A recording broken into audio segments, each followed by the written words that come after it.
पिता की अंतिम पुकार। शैलेश एक साधारण प्राइवेट नौकरी करने वाला इंसान था। उसका 8 साल का बेटा आदित्य बेहद हंसमुख, तेज और पूरे घर की जान था।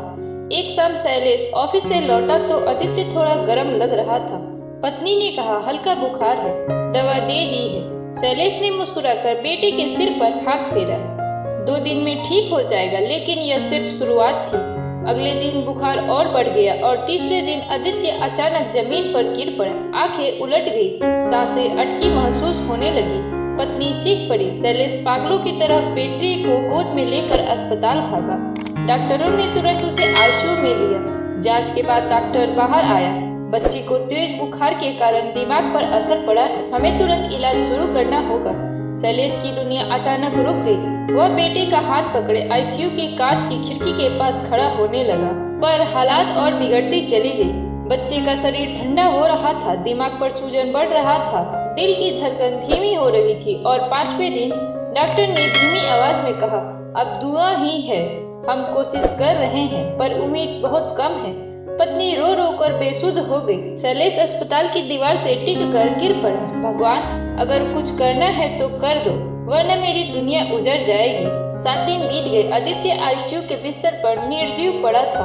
नाक में पाइप, हाथों में सुइयों, मशीन पर निर्भर। हर कुछ घंटों में कोई न कोई अलार्म बज जाता, ब्लड प्रेशर गिरता, हार्ट बीट कम हो जाता। डॉक्टर कभी बोलते, हम देख रहे हैं, कभी कहते, बस चमत्कार ही उम्मीद है। शैलेश रात दिन आईसीयू के बाहर बैठा रहता, कभी भगवान को कोसता, कभी रोता, कभी बेटे के बारे में सोचकर खुद को थप्पड़ मारता। मैंने ध्यान क्यों नहीं दिया, मैं अच्छा पिता नहीं हूँ, पत्नी बार बार कहती। शैलेश, कुछ करो, कुछ भी। शैलेश जवाब नहीं दे पाता था, उसके पास कोई रास्ता नहीं था। फिर एक दिन लगभग 3 बजे डॉक्टर ने उन्हें बुलाया। बच्चे की हालत और गिर गई है, अगर कोई आखिरी इच्छा हो तो टू। शैलेश ने तुरंत काट दिया, नहीं, ऐसा मत कहिए डॉक्टर साहब, मेरा बेटा वापस आएगा। डॉक्टर ने कुछ नहीं कहा, बस सिर झुका लिया। उसी रात शैलेश अस्पताल की चौकी पर सो गया। गहरी नींद में उसने एक सपना देखा। वह पुरी के श्री जगन्नाथ मंदिर के सामने खड़ा था। मंदिर के बड़े दरवाजे अपने आप खुल रहे थे और एक आवाज आई, ले आओ अपने बेटे को, यहाँ उम्मीद खत्म नहीं होती। शैलेश हड़बड़ाकर उठा, दिल जोर जोर से धड़क रहा था। उसी समय आईसीयू की नर्स आई। बच्चे की हालत थोड़ी स्थिर है, आप चाहे तो अंदर जा सकते हैं। शैलेश ने अपने बेहोश बेटे का चेहरा देखा और दिल में कहा, मुझे पूरी जाना ही होगा, यही संकेत है। पत्नी ने भी कहा, जाओ शैलेश, अगर भगवान बुला रहे हैं तो जरूर कोई वजह है। डॉक्टरों ने कहा कि बच्चे को ले जाना जोखिम भरा है, पर शैलेश ने कागज पे साइन कर दिए। जो होगा भगवान की इच्छा से होगा। एम्बुलेंस की व्यवस्था की गई। आईसीयू स्टाफ ने ऑक्सीजन ड्रिप और वेंटिलेटर लगाकर बच्चे को गाड़ी में बैठाया। एम्बुलेंस पुरी के लिए निकली। रास्ते भर मशीन कभी बीप करती, कभी शांत हो जाती, कभी नर्स चिल्लाकर कहती, पी गिर रहा है, दवा लगाओ। शैलेश का दिल हल पर टूट रहा था। वह बेटे का हाथ पकड़कर कहता, आदित्य, बस थोड़ा और, भगवान जगन्नाथ के पास पहुंचकर तुम उठ जाओगे।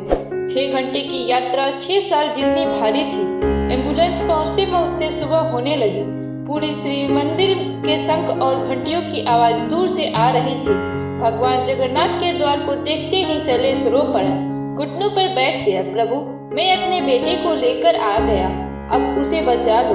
भीड़ थी, पर सब लोग बिखरे पिता को देखकर पीछे हट गए। कुछ ने रास्ता बनाया, कुछ रो पड़े। शैलेश ने बेटे को गोद में उठाया और मंदिर के दरवाजे की ओर बढ़ा। पंडितों ने रोका, बेटा बहुत कमजोर है, अंदर ले जाना मना है।